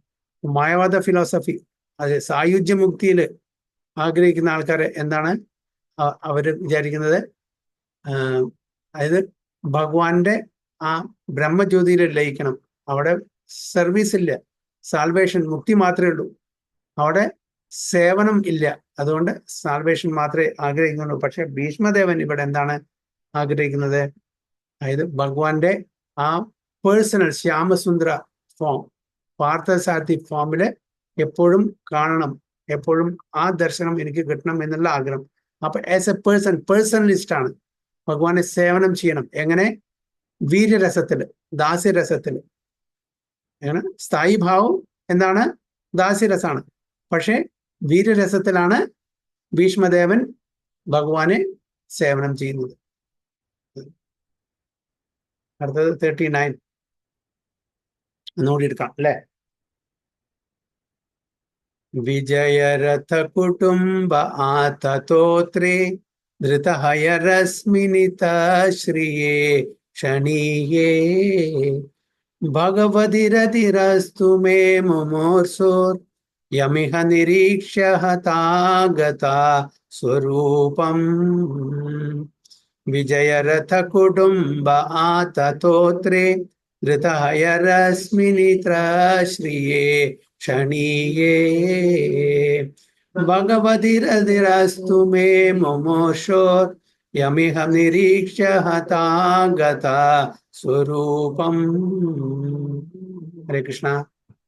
ഹരേ കൃഷ്ണ പ്രഭു. ഹരേ കൃഷ്ണ. വായിച്ചോട്ടെ. വായിച്ചോളൂ. വിജയരഥ കുടുംബ ആത്തതോത്രേ ഹൃദഹയാരശ്മിനി തശ്രിയേഷണീയേ ഭഗവതീരതിരസ്തു may മുമുഷോർ യം ഇഹാ നിരീക്ഷ്യ ഹദാഗദാ സ്വരൂപം. ഹരേ കൃഷ്ണ. വർത്തനം. മരണവേളയിൽ എന്റെ പരമമായ ആകർഷണം പരമദിവ്യോത്തമ പുരുഷനായ ശ്രീകൃഷ്ണ ഭഗവാനാകട്ടെ. വലത് കരത്തിൽ ചാട്ടവാറും ഇടത് തൃക്കൈയിൽ കടിഞ്ഞാണുമേന്തി എല്ലാ തരത്തിലും അർജുനന്റെ രഥത്തെ അതീവ ശ്രദ്ധയോടെ സംരക്ഷിച്ച പാർത്ഥസാരഥിയിൽ ഞാൻ എന്റെ മനസ്സ് ഏകാഗ്രമാക്കുകയാണ്. കുരുക്ഷേത്ര യുദ്ധക്കളത്തിൽ അദ്ദേഹത്തിന്റെ ദർശനം നേടിയവർ മരണശേഷം തങ്ങളുടെ മൗലിക രൂപം പ്രാപിച്ചു. ഹരേ കൃഷ്ണ. ശ്രീല പ്രഭുപാദ് കി ജയ്. At the moment of death, let my ultimate attraction be to Sri Krishna, the personality of Godhead. I concentrate my mind upon the chariot driver of Arjuna, who stood with a whip in his right hand and a bridle prop in his left, who was very careful to give protection to Arjuna's chariot by all means. Those who saw him on the battlefield of Kurukshetra attained their original forms after death. അപ്പോൾ ഭീഷ്മ പിതാമന്റെ ആഗ്രഹം എന്താണ്? അപ്പോൾ ഞാൻ എൻ്റെ ദേഹം വെടിയുന്ന സമയത്ത് എൻ്റെ ultimate attraction, ആകർഷണം ശ്രീകൃഷ്ണ ഭഗവാനായിരിക്കണം. എങ്ങനത്തെ ശ്രീകൃഷ്ണ ഭഗവാൻ? അർജുനന്റെ രഥം ഓടിക്കുന്ന റൈറ്റ് ഹാൻഡില് എന്താണ്? വിപ്പ്, ചാട്ടവാർ അല്ലെ. ലെഫ്റ്റ് ഹാൻഡില് കയർ, ബ്രിഡിൽ, അതായത് കുതിരയെ കൺട്രോൾ ചെയ്യാനുള്ളത്. ലെഫ്റ്റ് ഹാൻഡില് ആ കയറും, മറ്റത് അടിക്കാനുള്ള ചാട്ടവാർ. Who was very careful to give protection to Arjuna's chariot by all means. അപ്പൊ എല്ലാ വിധത്തിലും എന്ത് തന്നെ സംഭവിച്ചാലും ശരി, ഭഗവാൻ അതിൽ കുറച്ച് അന്യായം കലർത്തണമെങ്കിൽ അന്യായം കലർത്തും. തൻ്റെ ഭക്തന്മാരെ രക്ഷിക്കുക, വാത്സല്യഭാവം അല്ലെ, ഭക്തവത്സലനാണ്. നമേ ഭക്ത പ്രണശ്യതി, എൻ്റെ ഭക്തന്മാർ ഒരിക്കലും നശിക്കില്ല. അപ്പൊ ആ ഒരു മനോഭാവത്തിലാണ്. By all means, those who saw him on the battlefield of Kurukshetra attained their original forms after death. അപ്പോൾ യുദ്ധത്തിൽ ആരെല്ലാം പങ്കെടുത്തിട്ടുണ്ടോ, ആരെല്ലാം ഭഗവാന്റെ ആ ദർശനം കണ്ടിട്ട് തൻ്റെ ദേഹം പിടിച്ചിട്ടുണ്ട്, അവർക്കെല്ലാം ഭഗവാന്റെ ഒറിജിനൽ ഫോംസ് ആഫ്റ്റർ ഡെത്ത് അല്ലെ. Those who saw him on the battlefield of attained their original form, അവരുടെ സ്വരൂപം കിട്ടി. അപ്പോൾ ചില ആൾക്കാർ ഓരോരുത്തരുടെ ഭാവത്തിനനുസരിച്ചിട്ട് അവർക്ക്, ചില ആൾക്കാർക്ക് സായുജ്യമുക്തി, ചില ആൾക്കാർക്ക് സാരൂപ്യമുക്തി. അപ്പോൾ ആരാണോ പേഴ്സണൽ ഫോമില് വിശ്വാസമുള്ള അവർക്കെല്ലാം അവർക്ക് സാരൂപ്യം അല്ലെങ്കിൽ സാമീപ്യം അല്ലെങ്കിൽ സാഹിത്യം അങ്ങനെയുള്ള മുക്തി കിട്ടി. പക്ഷെ ആരാണോ ഭഗവാന്റെ ഇംപേഴ്സണൽ ഫീച്ചറിൽ വിശ്വസിക്കുന്ന അവർക്ക് എന്ത് കിട്ടി? സായുജ്യമുക്തി. അപ്പൊ അവരവരുടെ സ്വരൂപം, അവരവരെന്താണ് ആഗ്രഹിക്കുന്നത് അതനുസരിച്ചുള്ള ആ രൂപം അവർക്ക് കിട്ടി എന്നാണ് പറയുന്നത്. So a pure devotee of the Lord constantly sees the presence of the Lord within himself because of being transcendently related by loving service.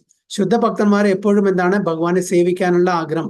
Okay, അല്ലാണ്ട് മുക്തി കിട്ടിയിട്ട് സായുജ്യ മുക്തി, അതായത് ഭഗവാനിൽ ലയിക്കാനുള്ള അവർ ആഗ്രഹിക്കുന്നത്. ഭഗവാന്റെ ശരിക്കുള്ള സേവനം തുടങ്ങുന്ന തന്നെ ലിബറേഷൻ മുതൽക്കാണ്, മുക്തിക്ക് ശേഷമാണ്. അപ്പോഴാണ് മുക്തിയിലാണ് നമ്മൾ ത്രിഗുണ അതീതമായിട്ടുള്ള ആ സ്റ്റേജിലേക്ക് പോകുന്നുള്ളൂ. 3 ഗുണത്തിലും നമ്മൾ ശുദ്ധമായിട്ടുള്ള ഭക്തിയല്ല, 3 ഗുണത്തിനും അതീതമായിട്ടുള്ള തലത്തിലേക്ക് പോകുമ്പോൾ മാത്രമാണ് നമ്മൾ യാതൊരു ഇച്ഛയുമില്ലാണ്ട് ഭഗവാനെ ശുദ്ധതയോടുകൂടിയിട്ട് സേവിക്കാൻ പറ്റുള്ളൂ. അപ്പൊ ശരിക്കുള്ള സേവനം, pure loving devotion service starts after liberation. അതാണ് ഇവിടെ പറയുന്നത്. Such a pure devotee cannot forget the Lord for a moment. അപ്പോൾ എപ്പോഴും ഭഗവാനെ സ്മരിച്ചുകൊണ്ടിരിക്കും. ഏത് കാര്യത്തിലും ഭഗവാന്റെ സ്മരണ ഉണ്ടായിരിക്കും. This is called trance. ഇതാണ് സമാധി. അപ്പൊ നമ്മൾ സമാധി എന്ന് പറഞ്ഞാൽ പലതരത്തിലുള്ള സമാധി. ഒരാൾ മരിച്ചു കഴിഞ്ഞാൽ സമാധി ചെയ്യും. ഓക്കെ, എന്തെങ്കിലും നമ്മൾ കോൺസെൻട്രേറ്റ് ചെയ്യുന്ന അതിന് സമാധി. ഒരു വർക്കില് മുഴുകിയിരിക്കുകയാണ്, ഒരു ഭൗതിക തലത്തിലുള്ള എന്തെങ്കിലും കാര്യം ചെയ്യും, അവൻ സമാധിയിലാന്ന് തോന്നുന്നു. അതാണോ സമാധി? അല്ല. അഷ്ടാംഗ യോഗികളുടെ സമാധി, അതും ഒരു സമാധി. അവസാനത്തെ 8ാമത്തെ അംഗം, അതും സമാധിയാണ്. അതിലുണ്ട് ഭൗതിക തലത്തിലുള്ള സമാധിയുണ്ട്, അതായത് നമ്മളുടെ മെറ്റീരിയൽ ഭൗതിക തലത്തിലുള്ള മിസ്റ്റിക് പവറിന് വേണ്ടിയുള്ള സമാധിയുണ്ട്. പലതരത്തിലുള്ള സമാധി. ഇവിടെ സമാധി എന്ന് പറഞ്ഞാൽ പ്രഭുപാദയുടെ ആ ഒരു ഇന്റർപ്രിട്ടേഷൻ എന്താന്ന് പറഞ്ഞാൽ, നമ്മൾ ഭഗവാന്റെ കാര്യങ്ങൾ എന്താണോ ചെയ്യുന്നു അതെല്ലാം സമാധി. ഭഗവാന് വേണ്ടി ചെയ്യുന്ന കാര്യങ്ങളെല്ലാം സമാധി. പ്രഭുപാദ ഒരു ഡിവോട്ടിയിട്ട് പറഞ്ഞു, ഇവിടെ കൃഷ്ണബലറാം ടെമ്പിളിൽ മാനേജ്മെന്റിൽ, അതായത് കൺസ്ട്രക്ഷൻ നടക്കുകയാണ്, ടെമ്പിൾ കൺസ്ട്രക്ഷൻ വരുമ്പോൾ ഒരുപാട് മെറ്റീരിയൽസ് ഒക്കെ ആവശ്യമുണ്ട്.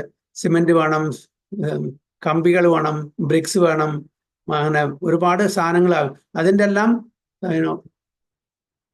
കണക്ക് വെക്കുക, എത്ര കൊടുക്കുന്നു, വല്ലവരും അതിനെ മിസ്യൂസ് ചെയ്യുന്നുണ്ടോ, വല്ലവരും കട്ടുകൊണ്ടുപോകുന്നുണ്ടോ, ഇതെല്ലാം മാനേജ് ചെയ്യുക.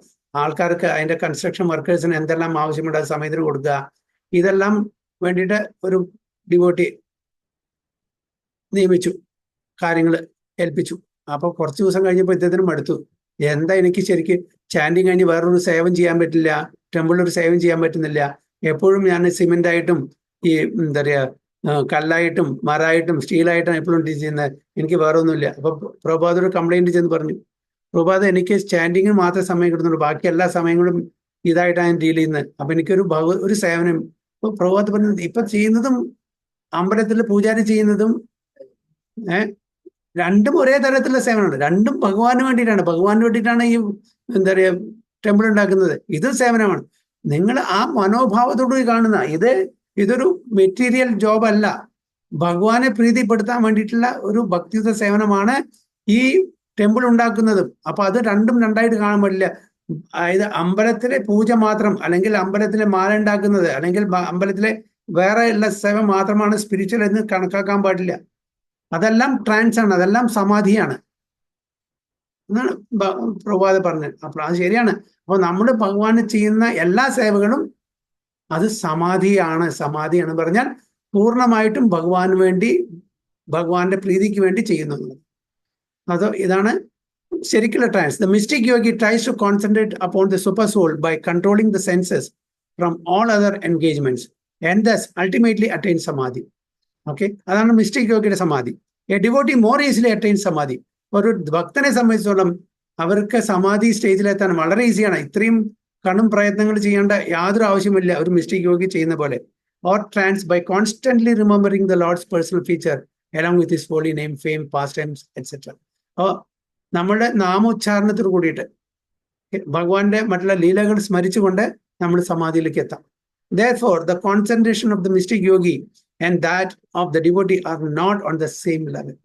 അപ്പോൾ ഒരു മിസ്റ്റിക് യോഗിയുടെ സമാധി അതേപോലെ ഒരു പരമഭക്തന്റെ സമാധിയും സെയിം ലെവലില്ല. പരമഭക്തന്റെ സമാധി പറഞ്ഞാൽ it is higher, on the higher level. The concentration of the mystic is mechanical, അതായത് ജബർദസ്തി, ഫോഴ്സ്ഫുള്ളി നമ്മളുടെ ഇന്ദ്രിയങ്ങളെല്ലാം നമ്മളുടെ കൺട്രോളിൽ വരുത്തി നമ്മൾ ആ പരമാത്മാവില് നമ്മൾ ഫോക്കസ് ചെയ്യാണ്. അത് വളരെ മെക്കാനിക്കൽ മീൻസ് ആണ്. It's very cumbersome. Whereas that of a pure devotee is natural in pure love and spontaneous affection. അപ്പൊ നമ്മൾ നമ്മുടെ മക്കളോട് പറയാണ് എന്നെ സ്നേഹിക്കൂ, ജബർദസ്തി ഫോഴ്സ്ഫുള്ളി നമ്മളോട് സ്നേഹിക്കാൻ പറയാണ്. അത് ശരിക്കുള്ള സ്നേഹമായിരിക്കും.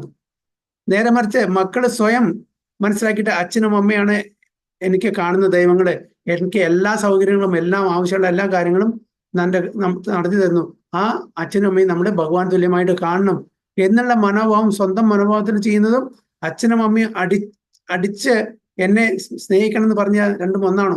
അല്ല. അപ്പൊ അതാണ് ഒരു മിസ്റ്റിക് യോഗിയും ഒരു പരമഭക്തനും തമ്മിലുള്ള വ്യത്യാസം എന്നാണ് പറയുന്നത്. ഭീഷ്മദേവ was a pure devotee and as a military marshal he constantly remembered the battlefield feature of the Lord as Partha Sarathi, the chariot driver of Arjuna. അപ്പോ കോൺസ്റ്റന്റ്ലി നിരന്തരമായിട്ട് ആ ഒരു ദൃശ്യമാണ് ഭീഷ്മ പിതാമഹന്റെ മനസ്സിൽ. Therefore, the Lord's pastimes as Parthasarathi is also eternal. അപ്പൊ ഇതെന്ന് എന്താണ്? ഈ ലീലകള് ഈ ബ്രഹ്മാണ്ടത്തിൽ മാത്രമല്ല, ഈ ലീലകള് മറ്റുള്ള ബ്രഹ്മാണ്ടങ്ങളിലും നടന്നുകൊണ്ടേയിരിക്കുന്നു. ഇവിടെ ലീല കഴിഞ്ഞു, വേറൊരു ബ്രഹ്മാണ്ടത്തിൽ പോയി അവിടെ നടന്നു. അപ്പൊ അവിടെയെല്ലാം ഭീഷ്മ പിതാമഹന് ഇതേ ലീലകളിൽ പങ്കെടുക്കാനുള്ള ആഗ്രഹം ഇവിടെ പ്രകടിപ്പിക്കുകയാണ്. അപ്പൊ എനിക്ക് വൈകുണ്ഠത്തിൽ പോയിട്ട് റിലാക്സ് ചെയ്യണം എന്നല്ല. ഭഗവാൻ എവിടെയെല്ലാം ഏതെല്ലാം ബ്രഹ്മാണ്ടങ്ങളിൽ ലീലകൾ കളിക്കുന്നുണ്ട് അവിടെയെല്ലാം ഭഗവാന്റെ ലീലകളിൽ പങ്കെടുക്കാനുള്ള അവസരം എനിക്ക് ലഭിക്കട്ടെ. ഇതേ ലീല എനിക്ക് വീണ്ടും വീണ്ടും ആവർത്തിച്ച് കിട്ടട്ടെ. അപ്പൊ അതിന്റെ അർത്ഥം ഈ ലീല ഇവിടെ മാത്രമല്ല, എത്ര ബ്രഹ്മാണ്ടങ്ങളിലോ അവിടെ എല്ലാം ലീലകൾ, എവിടെയെല്ലാം ലീലകൾ നടക്കുന്നുണ്ടോ അവിടെയൊക്കെ എനിക്ക് അതിനുള്ള അവസരം ലഭിക്കട്ടെ എന്നാണ് ഭീഷ്മദേവൻ പ്രാർത്ഥിക്കുന്നത്. അപ്പോ ഇവിടെ ലീല കഴിഞ്ഞു, അത് കഴിഞ്ഞാൽ ഭഗവാൻ കൃഷ്ണൻ വേറെ ബ്രഹ്മാണ്ടത്തിൽ പോയി, അവിടെയും ഈ ലീല നടക്കും അല്ലെ. അപ്പൊ നിത്യമാണ് ലീല ഒരു ബ്രഹ്മാണ്ടത്തിൽ മാത്രമല്ല, എത്രയോ ബ്രഹ്മാണ്ടങ്ങളുടെ എല്ലാ ബ്രഹ്മാണ്ടങ്ങളിലും 24 മണിക്കൂറും ഇത് ലീലകൾ നടന്നുകൊണ്ടിരിക്കുകയാണ്, ഒരു സ്ഥലത്ത് അല്ലെങ്കിൽ മറ്റൊരു സ്ഥലത്ത്. എങ്ങനെ ഒരു ക്ലോക്ക് അങ്ങനെ അത് നടന്നുകൊണ്ടേയിരിക്കുന്നു, സമയം പോയിക്കൊണ്ടേയിരിക്കുന്നു, അതേപോലെ ഈ ലീലകളും നടന്നുകൊണ്ടേയിരിക്കുന്നു. The pastimes of the Lord beginning from his birth at the present house of Kamsa up to the Maushala Leela at the end, അതായത് ജനനം മുതൽ മരണം വരെ, അതായത് അപ്പിയറൻസ് മുതൽ ഡിസപ്പിയറൻസ് വരെ, ആവിർഭാവം മുതൽ തിരോഭാവം വരെ എന്നാണ്. all move one after another in all the universes, എല്ലാ ബ്രഹ്മാണ്ടങ്ങളും, ഒരു ബ്രഹ്മാണ്ടത്തിന് മാത്രമല്ല, ഇത് ഈ ലീലകൾ നടന്നുകൊണ്ടേയിരിക്കുന്നു. just as the clock and moves from one point to another. Okay, അതായത് ആ ക്ലോക്കിലെ ഓരോ സൂചികളും ഒരു സ്ഥലത്ത് നിന്ന് മറ്റേ സ്ഥലത്തേക്ക് എങ്ങനെ മൂവ് ചെയ്യുന്നു, അതേപോലെ ഈ ലീലകളും ഒരു സ്ഥലത്ത് നിന്ന് ഒരു ബ്രഹ്മാണ്ടത്തിൽ നിന്ന് മറ്റ് ബ്രഹ്മാണ്ടങ്ങൾക്ക് പോയിക്കൊണ്ടേയിരിക്കുന്നു. and in such pastimes his associates like the Pandavas and Bhishma are constant eternal company. അപ്പോൾ ഇങ്ങനത്തെ ഈ ലീലകളെ അദ്ദേഹത്തിന്റെ നിത്യപാർഷദന്മാരായിട്ടുള്ള പാണ്ഡവന്മാരും ഭീഷ്മപിതാമനും എപ്പോഴും ഉണ്ടായിരിക്കും എന്നാണ് പറയുന്നത്. അപ്പൊ ഇതൊരു ടോട്ടൽ ഗ്രൂപ്പാണ്. ഒരു ഡ്രാമ ഗ്രൂപ്പ് പോകുമ്പോൾ എല്ലാവരും, എല്ലാ ആൾക്കാരും ഉണ്ട്. അതില എല്ലാ അഭിനേതാക്കളും ഉണ്ടായിരിക്കും, ഡയറക്ടർ ഉണ്ടായിരിക്കും, കൊറിയോഗ്രാഫി ചെയ്യുന്ന ആൾക്കാരുണ്ടായിരിക്കും, സ്റ്റേജ് അറേഞ്ച്മെന്റ് ആൾക്കാരുണ്ടായിരിക്കും, എല്ലാവരും ഉണ്ട്. അപ്പൊ ഒരു ടോട്ടൽ എൻകറേജ് ആണ്, ഫുൾ ഗ്രൂപ്പ് പോവാണ്. അപ്പോൾ ഇവിടുത്തെ ലീല കഴിഞ്ഞു, ഈ ബ്രഹ്മാണ്ടത്തിലെ ലീല കഴിഞ്ഞു, അപ്പൊ അടുത്ത ബ്രഹ്മാണ്ടത്തിലായിരിക്കും, അവിടെ ഏതെങ്കിലും ഒരു പെർട്ടിക്കുലർ യുഗത്തിൽ എന്തെങ്കിലും നടക്കുന്നുണ്ടാവും, ആ ലീലകൾ ഇവരെല്ലാം പങ്കെടുക്കും. അപ്പൊ എറ്റേണൽ കമ്പാനിയൻസ് ആണ്, നിത്യപാർഷദന്മാരാണ്. So Bhishmadeva never forget the beautiful feature of the Lord as Parthasarathi which even Arjuna could not see. അപ്പൊ പാർത്ഥസാരഥി എന്നുള്ള ആ ദൃശ്യം അർജുനും കാണാൻ പറ്റില്ല, കാരണം അർജുനൻ ബാക്കിലാണ്. അപ്പൊ ഭഗവാനെ നേരിട്ട് കാണാനുള്ള ഭാഗ്യം ആ പാർത്ഥസാരഥിയുടെ ആ മനോഹരമായിട്ടുള്ള ദൃശ്യം ഭീഷ്മപിതാവിനാണ് കാണാൻ പറ്റിയിട്ടുള്ളൂ. Arjuna was behind the beautiful Parthasarathi while Bhishmadeva was just in front of the Lord. As far as the military feature of the Lord is concerned, Bhishmadeva observed this with more relish than Arjuna. അപ്പോൾ കൂടുതൽ അർജുനേക്കാളും കൂടുതൽ ആസ്വദിച്ചത് ആരാണ്? ഭീഷ്മ പിതാമഹനാണ് എന്ന് പറയുന്നത്. All the soldiers and persons on the battlefield of Kurukshetra attained their original spiritual form like the Lord after their death, because by the causeless mercy of the Lord they were able to see him face to face on that occasion. അപ്പൊ യുദ്ധക്കളത്തില് വീരമൃത്യു കിട്ടിയിട്ടുള്ള എല്ലാവർക്കും ഭഗവാന്റെ കോസ്ലെസ് Mercy കൊണ്ട് ഭഗവാന്റെ സ്വരൂപം കിട്ടി എന്നാണ് പറയുന്നത്. Sorry. The conditioned souls rotating in the evolutionary cycle from the aquatics up to the form of Brahma are all in the form of Maya, or the form obtained by one's own actions and awarded by material nature. So Brahma mudalka, അതായത് ഒരു from the lowest, from the aquatics up to Lord Brahma, എല്ലാവരും മായാവലയത്തിൽ അകപ്പെട്ട് കിടക്കാണ് 3 ഗുണത്തില്. And അവർക്ക് എല്ലാവർക്കും അതാത് ശരീരം കിട്ടിയിരിക്കുന്ന അവരുടെ കർമ്മത്തിന്റെ അടിസ്ഥാനത്തിലാണ്. The material forms of the conditioned souls are all foreign dresses, and when the conditioned soul becomes liberated from the clutches of material energy, he attains the original form. അപ്പൊ ഇതെല്ലാം നമ്മുടെ ഫോറിൻ ഡ്രസ്സാണ്. ഓക്കെ, ഇതെല്ലാം വിട്ട് നമ്മൾ മുക്തി കിട്ടുമ്പോൾ നമ്മളുടെ ശരിക്കുള്ള ഒറിജിനൽ സച്ചിദാനന്ദമായിട്ടുള്ള ആ ഡ്രസ്സ് നമുക്ക് കിട്ടും എന്നാണ് പറയുന്നത്. The impersonalists want to attain impersonal Brahman effulgence of the Lord, but that is not at all congenial to the living sparks, parts and parts of the Lord. അപ്പൊ ബ്രഹ്മജ്യോതിയിൽ ലയിക്കാൻ ആഗ്രഹിക്കുന്ന മായാവാദ ഫിലോസഫി ഫോളോ ചെയ്യുന്ന ആൾക്കാർ ഇമ്പേഴ്സണലിസ്റ്റ്, അവരെന്താണ്, അവര് ശരിക്കുള്ള ആ ഒരു സേവന മനോഭാവം ഇല്ലാത്തതുകൊണ്ടാണ് അങ്ങനത്തെ ഒരു ഇമ്പേഴ്സണൽ ഫിലോസഫിയിൽ അവർ വിശ്വസിക്കുന്നതും അങ്ങനത്തെ ഒരു സായുജ്യ മുക്തിയും അവർക്ക് ലഭിക്കുന്നത്. അത് ഫോൾസ് ആണ്. That is not the original position of the spirit soul. Spirit സോളിന്റെ, അതായത് ആത്മാവിന്റെ ശരിക്കുള്ള ഒരു സ്വരൂപമല്ല അത് എന്നാണ് പറയുന്നത്. A spiritual form like the Lord's either 2-handed or 4-handed. 2-handed പറഞ്ഞാൽ ഗോലോക വൃന്ദാവനത്തിലുള്ള കൃഷ്ണലോകത്തിലുള്ളത്. 4-handed പറഞ്ഞാൽ വൈകുണ്ഠത്തില്. Is attained by devotees of the lord either in Vaikuntha or in the Goloka planet according to the original nature of the soul. അപ്പോൾ ആ സ്വരൂപം, ഓരോ ആത്മാവിന്റെ സ്വരൂപം അനുസരിച്ചിട്ട് ഒന്നുകിൽ വൈകുണ്ഠത്തിൽ അല്ലെങ്കിൽ ഗോലോക വൃന്ദാവനത്തിൽ അവർക്ക് ഭഗവാനുമായിട്ട് സേവനം ചെയ്തിട്ട് ജീവിക്കാൻ പറ്റും. This form, which is 100% spiritual, is the Swarupa of the living being, and all the living beings who participated in the battlefield of Kurukshetra on both sides attained their Swarupa. അപ്പോൾ എല്ലാവരും രണ്ട് സൈഡിലും, ഏത് പക്ഷത്തും, ശത്രുപക്ഷത്തായാലും ശരി, ഏത് പക്ഷത്തായാലും ശരി, എല്ലാവർക്കും അവരുടെ സ്വരൂപം അവർ ആഗ്രഹിച്ചനുസരിച്ചിട്ട് അവർക്ക് കിട്ടും. As confirmed by ഭീഷ്മദേവ. ഭീഷ്മദേവനാണ് ഇത് പറയുന്നത്. So Lord Sreekrishna was not merciful only to the Pandavas. He was also merciful to the other parties because all of them attained the same result. So ഭഗവാൻ പാണ്ഡവന്മാരുടെ പക്ഷത്തിലുള്ള ആൾക്കാർ മാത്രമല്ല, മറ്റ് കൗരവന്മാരുടെ പക്ഷത്തിലുള്ള ആൾക്കാർക്കും ലിബറേഷൻ കൊടുത്തു. അവരുടെ കർമ്മത്തിന്റെ, അവരുടെ ആഗ്രഹത്തിന്റെ അനുസരണം, അവരുടെ ഏത് തരത്തിലുള്ള മുക്തിയാണ് അവർക്ക് കിട്ടേണ്ടത് അതനുസരിച്ചുള്ള മുക്തിയും ആ സ്വരൂപം അവർക്ക് പ്രദാനം ചെയ്തു എന്നാണ് പറയുന്നത്. Bhishmadeva wanted the same facility also, and that was his prayer to the Lord. എന്താണ് ഭീഷ്മദേവൻ നിത്യേന ഭഗവാന്റെ സേവനത്തിൽ നിയുക്തമാകണം എന്നുള്ള ആഗ്രഹം. Although his position as an associate of the Lord is assured in all circumstances, the conclusion is that whoever dies looking on the personality of Godhead, within or without, attains his Swarupa, which is the highest perfection of life. അപ്പോ യുദ്ധകളത്തില് മരിച്ച എല്ലാവർക്കും ഈ സൗഭാഗ്യം വന്നു ചേർന്നു. അവരുടെ സ്വരൂപം, അവരുടെ ആ ഭാവത്തിനനുസരിച്ചുള്ള സ്വരൂപം ഭഗവാൻ പ്രദാനം ചെയ്തു. അതാണ് നമ്മളുടെ പെർഫെക്ഷൻ. ഈ ജന്മത്തിൽ കിട്ടാനുള്ള ഏറ്റവും ഹയസ്റ്റ് പെർഫെക്ഷൻ. ഭഗവാൻ നിത്യമായിട്ട് സച്ചിദാനന്ദ രൂപത്തില് നമ്മുടെ സ്വരൂപത്തില് ഭഗവാനെ സേവിക്കാൻ പറ്റുക എന്നുള്ളതാണ് ഏറ്റവും വലിയ perfection. Krishna is our ultimate goal. Krishna is our ഗതി, പരം ഗതി. വേറെ ഒരു ഗതി ഇല്ല. ഇതാണ് ഭീഷ്മദേവൻ ഇവിടെ പറയുന്നത്. ഇനി 3 ശ്ലോകം കൂടിയുള്ളൂ. അപ്പോ മിക്കവാറും അടുത്ത ക്ലാസ്സില് ഈ 3 ശ്ലോകങ്ങളും കഴിയും. അപ്പൊ അങ്ങനെ ഭീഷ്മസ്തുതിയും ഒരു ക്ലാസ് കൊണ്ട് മിക്കവാറും കഴിയും. ഹരേ കൃഷ്ണ. വാഞ്ചാകൽപതരുഭ്യശ്ച കൃപാ സിന്ധുഭ്യവച പതിതാനാം പാവനേഭ്യോ വൈഷ്ണവേഭ്യോ നമഃ. अनंत कोटि वैष्णव की जय. श्रील प्रभुपाद की जय. गुरु महाराज की जय. ताय गो प्रेमानंदे. हरि हरि बोल.